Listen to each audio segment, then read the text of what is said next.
여러분 반갑습니다. 오늘 말씀을 읽다 보면 참 이상한 말씀이 하나 나오고 있죠.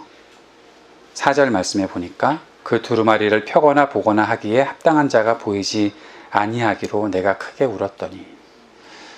사도 요한이 요한계시록에서 하나님의 영광스러운 곳을 바라봅니다. 하나님의 영광스러운 그 보좌를 바라봅니다. 그리고 그 보좌 앞에서 큰 은혜를 누리는 것들을 보게 됩니다. 그런데 그 안에서 두루마리를 보게 되었죠. 두루마리라고 한다면 그것은 하나님의 말씀이 분명한데, 그 말씀이 펼쳐져서 그 말씀을 읽고 그 말씀을 통해서 도전을 받고 교훈을 받고 하나님의 은혜를 누려야 하는데, 그 말씀이 봉인되어 있는 거예요. 그 말씀이 펼칠 수가 없는 거예요. 그 누구도 펴거나 보거나 하기에 합당한 자가 보이지 않았다라고 사도 요한이 말하고 있는 거죠. 아무것도 보이지 않는다라는 겁니다. 이 세상의 모습들을 말해주고 있는 것 같기도 해요. 하나님의 말씀이 있음에도 불구하고 아무것도 깨닫지도 않고 담으려고 하지도 않고 그 말씀에 순종하며 살아가지도 않으려는 이 세상의 악한 모습들이 아마 이러한 일들이 일어나게 되는 것이 아니었을까 싶습니다. 하나님은 말씀으로 세상을 창조하셨고 말씀으로 그의 백성들을 인도하셨고 항상 그 말씀으로 함께 하시는 분이시라는 사실을 우리들에게 보여주고 계셨는데, 그 말씀을 들어야 하는 백성들이 말씀을 듣지 않는 거죠. 하나님의 말씀을 받으러 간 모세가 있었는데 그 모세를 기다리지 않고 그 말씀을 기다리지 않고 금송아지를 만들고 우상을 섬기는 백성들이 바로 그 백성들이었죠. 하나님께서 말씀하시는 그 말씀대로 순종하며 살아갈 때 그 백성들을 보호하시고 이집트의 모든 장자들, 처음 난 것들이 다 죽게 되는 일들이 나타났음에도 하나님의 말씀을 따라서 어린 양을 잡아 문설주에 피를 바르고 그렇게 주님께서 말씀하신 대로 순종할 때 우리가 살 수 있구나. 하나님의 말씀대로 순종하는 백성들이 하나님의 백성이고 그 하나님의 백성들은 하나님께서 보호하시는구나 생각하고 지내야 하는 것이 마땅한데도 불구하고, 그것을 경험했음에도 불구하고 며칠 전에 경험했던 일들을 싹 잊어버리고 아무것도 듣지 못했던 백성들처럼, 아무것도 하나님의 말씀에 대해서 조금도 경험하지 못했던 백성들처럼 싹 잊어버리고 들리지 않는다고 하니 그저 눈에 보이는 금송아지 만들어 놓고 그 속에서 우상을 섬겼던 백성들이 바로 그들이었죠. 주님의 말씀이 그 속에 임했을 때 그 말씀이 어떤 것인지에 대해서 그들은 깨달을 수가 없었죠. 모세는 하나님께로부터 받은 계명의 말씀들을 깨뜨려 버렸었고 다시 이 백성들을 위해 중보하는 그런 사람이 되었던 것을 볼 수가 있습니다. 가나안 땅에 들어가서 사사시대를 우리가 큐티도 하고 말씀 묵상을 하고 계신 것 같은데, 사사시대에도 무엇이 나타나고 있습니까? 하나님의 말씀은 들으려 하지 않고, 하나님께서 사사들을 세워서 그들에게 말씀하시는 것 들으려 하지 않고, 잠깐 눈에 보이는 어떠한 놀라운 능력이 나타나면 그때 하나님께 나오는 것 같지만 결국에는 말씀에 귀를 기울이지 않는 백성들은 결국 사사가 자신들의 눈에서 사라지면 다시 또 죄를 범하고 그러한 패턴을 반복하고 있는 것이 이 이스라엘 백성들의 모습이었죠. 그런 모습들은 교회 속에도 그대로 나타나고 있었던 것이 아니었을까 싶습니다. 하나님의 말씀을 들어야 하는 백성들에게 어떤 일이 찾아왔습니까? 로마의 그 황제의 권력은 크게 모든 교회들을 압도하고 억압하고 있었고, 그 속에서 하나님의 말씀에 귀를 기울이고 살아가야 함에도 불구하고 그들은 그 권력 앞에 기울어져서 그 권력과 조금 더 친해야, 그 권력과 조금 더 뭔가 관계를 맺어야 우리가 거기서 살아남을 수 있다고 생각하고 그렇게 세상에 길들여져 버린 일들이 있었던 것들을 우리는 역사를 통해서 볼 수가 있죠. 초기 교회에 많은 교회들이 하나님 앞에 힘을 다해 믿음을 지켜나가려는 사람들도 있었지만 우리가 요한계시록에서 나타났던 7교회만 보더라도 그 교회들 속에는 처음의 사랑을 잊고 또 세상의 부에 길들여져서 결국에는 하나님의 말씀대로 살지 않는 죽은 자와 같았던 그런 교회들이 있었던 것이죠. 그것을 하나님께서는 이 봉인된 두루마리를 통해서 우리들에게 보여주고 계시는 것이 아닐까. 너희들 이 말씀 펴서 볼 수 있느냐? 너희들 이 말씀 묵상하고 너의 마음속에 담아낼 수 있느냐? 이 말씀대로 살아가고자 하는 마음들이 너희에게 있느냐? 만약에 있다면 그것이 어떠한 원리로 너희들에게 깨달아져야 되고 그리고 그 말씀대로 순종해야 되는 힘이 어떻게 나타나는지 아느냐? 주님께서는 아마 요한에게 그 모습들을 보여주고 계신 것 같습니다. 그런데 요한이 그 펼쳐지지 않는 두루마리를 보면서 크게 울었다라고 말하고 있습니다. 하나님의 영광스러운 보좌 앞에 있었던 그리고 그 영광의 보좌, 그 보좌를 보며 참 감격스러운 마음을 가지고 있었던 요한이 지금은 울고 있습니다. 하나님의 크신 능력이 있다는 사실을 분명히 알고 있었던 요한이 그 말씀이 펼쳐지지 않는 것을 보면서 울고 있습니다. 저는 저와 여러분에게 한번 이런 도전을 해보고 싶습니다. 말씀이 깨달아지지 않아서 울었던 적 있으십니까? 말씀을 볼 수 없는 상황을 맞닥뜨리며 마음에 안타까움을 가지셨던 적이 있었습니까? 우리는 성경을 너무 쉽게 대할 수 있지요.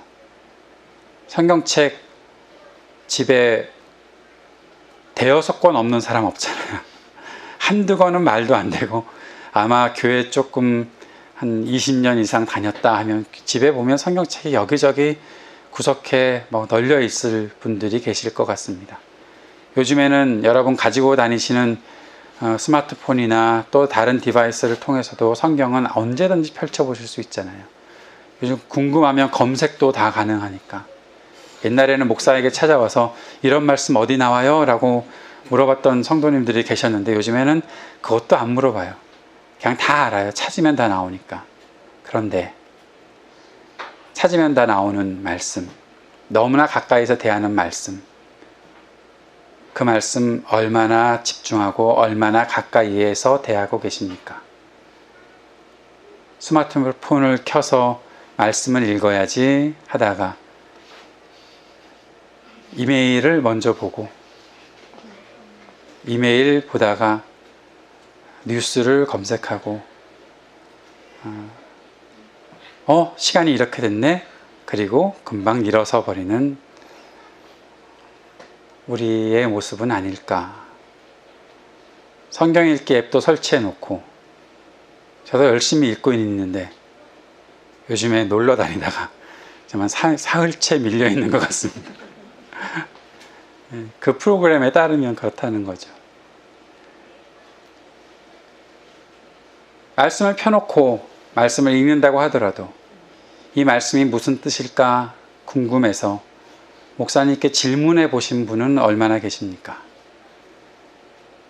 교회 전도사님들이나 목사님, 사역자들에게 이 말씀은 어떻게 해석해야 되고 어떻게 적용해야 합니까? 라는 그런 궁금함으로 다가가셨던 분들은 얼마나 계십니까? 그것 때문에 이메일을 보내보거나 카톡을 보내보거나 하셨던 분들은 얼마나 계십니까? 익히 들어서 알고 있는 말씀, 그 말씀을 보면서 이거 그런 뜻이겠거니 하고 지나가신 적 많으시지 않으세요? 성경을 읽을 때 처음 읽는 구절이 나오면 조금 천천히 읽는 것 같다가도 내가 아는 구절이 나온다 싶으면 후다닥 읽어나가고 오늘 말씀 내가 다 아는 말씀인데 그리고 갑자기 손가락이 빨라지면서 막 올리고 끝 하고 넘어가는 경우가 있지 않으십니까? 그러면서 무엇을 깨달았나요? 무엇을 묵상하고 무엇을 어떻게 적용하고 있나요? 아무것도 깨달아지지 않아도 조금의 갑갑함도 없고 그것을 내가 펼쳐보지 않아도 아무런 답답함이 없이 살아가는 것이 우리의 모습은 아니었을까 싶습니다.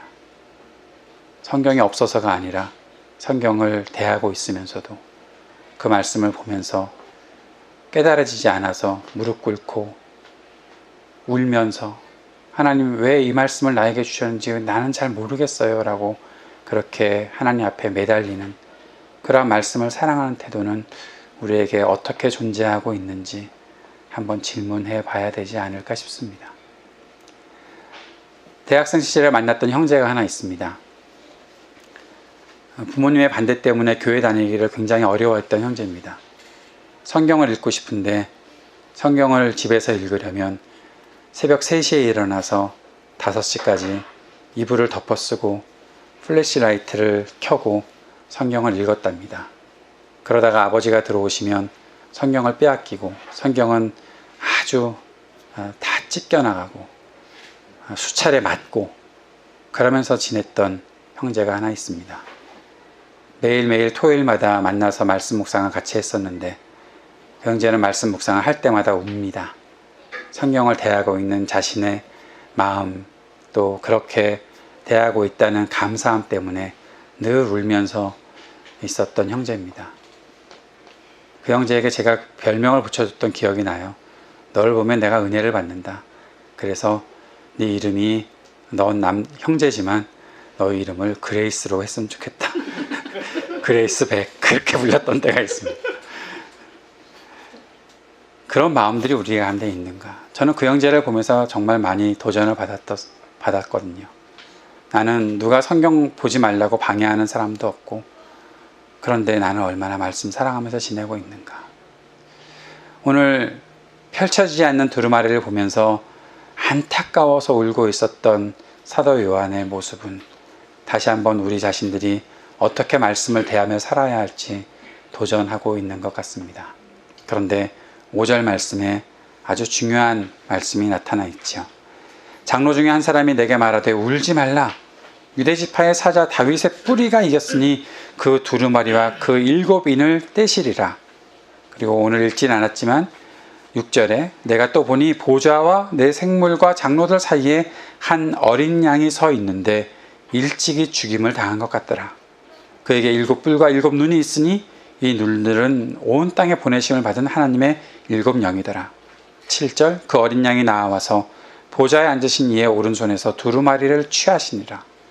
그리고 8절 그 두루마리를 취하심에 내 생물과 24장로들이 그 어린 양 앞에 엎드려 각각 검은고와 향이 가득한 금대접을 가졌으니 이 향은 성도의 기도들이라.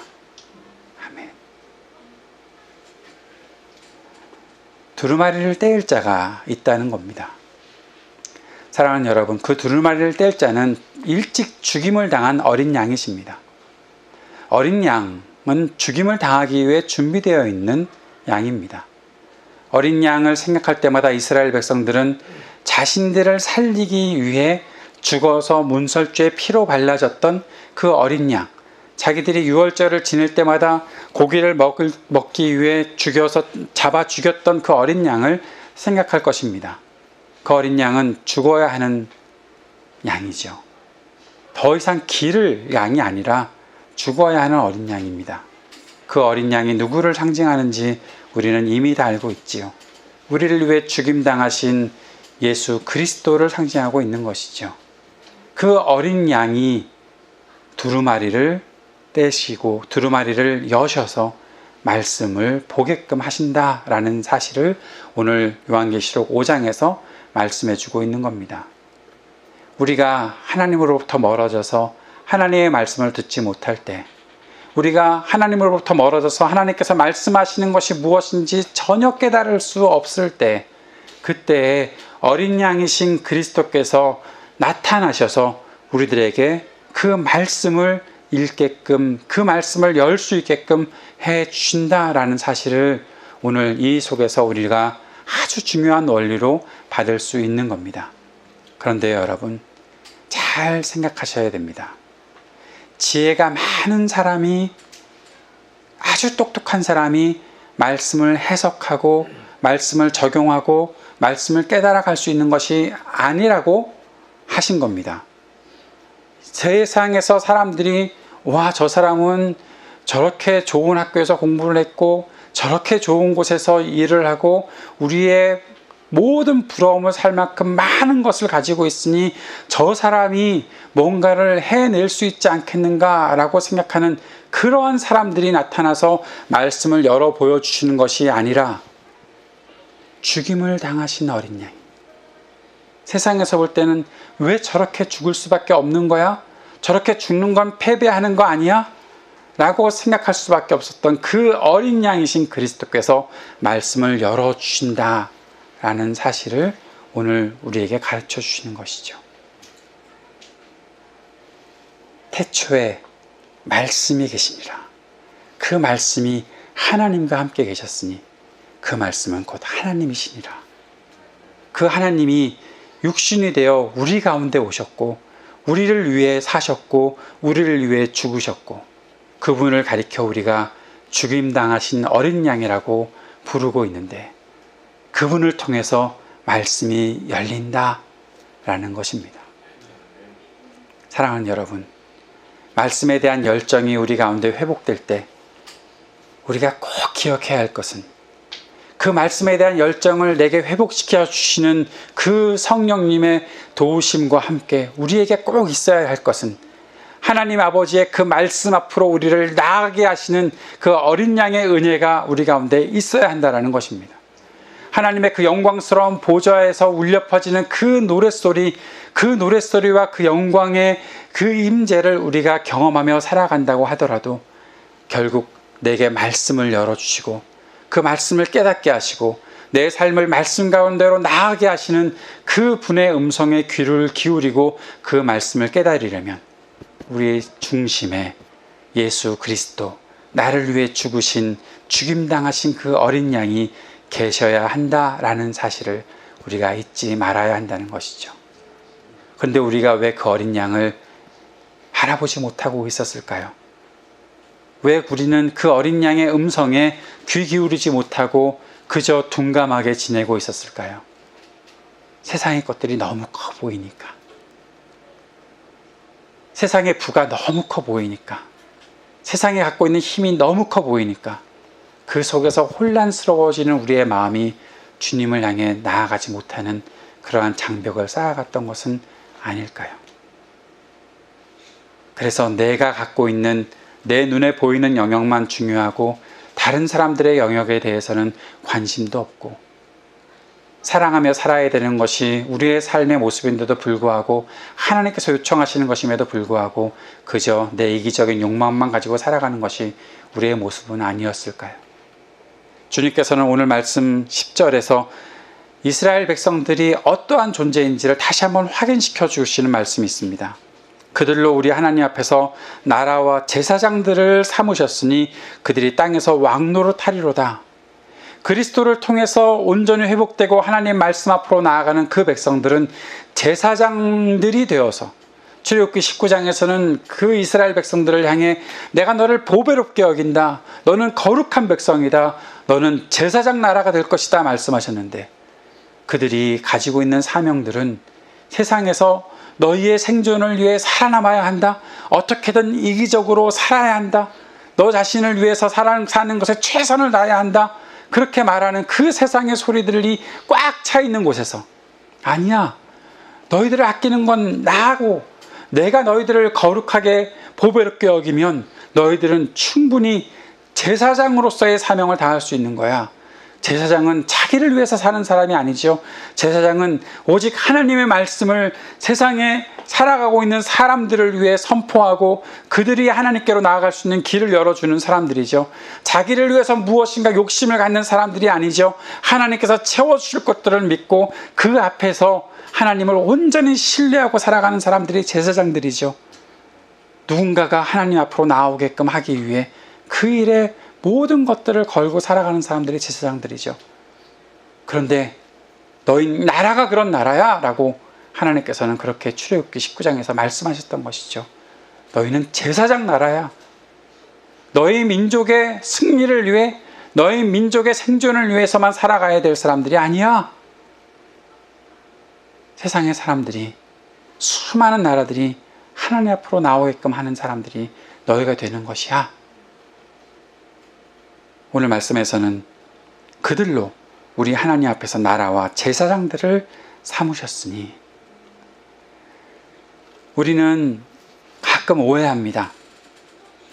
내가 왕 노릇하는 거, 여러분, 그것은 세상에서 내가 뭔가 많이 가져서 다른 사람들을 지배할 수 있는 권력과 힘을 가진 그것이 아니지요. 우리가 왕 노릇하는 것은 하나님을 닮아서 왕 노릇하게 되는 것이죠. 하나님께서 다스리시는 것을 이 땅에 증거하며 살아가기에 우리가 왕 노릇하는 것이죠. 그렇게 하려면 우리에게 가장 중요한 것은 하나님께서 어떻게 이 땅을 통치하시는가, 그 사실을 분명히 알고 그 본질에 충실하게 살아가는 사람들이 되어야 하는 것이죠. 내가 갖고 있는 조건들, 내가 갖고 있는 어떠한 주변의 환경들, 그런 것들을 좋아하고 그런 것들을 어떻게 더 좋게 만들까가 아니라 끝까지 하나님 앞에 순종하며 살겠습니다. 하나님께서 말씀하시는 것을 증거하며 살겠습니다. 그 마음 가지고 살아가는 것이 하나님의 백성들이 살아가야 하는 도리이고 원칙인 것이죠. 말씀을 정리합니다. 사랑하는 여러분, 하나님의 말씀을 깨달아야 하나님 나라의 선포, 그리고 하나님 나라의 그 왕노릇을 해나갈 수가 있는 것입니다. 말씀을 깨닫지 않으면, 말씀을 알지 않으면 그거 못합니다. 겨우 세상의 것들 보면서 그거 흉내내서 하려고 하는 욕망들이 우리들에게 생길 겁니다. 그러나 그거 아닙니다. 그렇게 살아가는 거 아닙니다. 하나님께서 주시는 말씀을 깨달아야 그 왕노릇을 온전히 해나갈 수 있는 겁니다.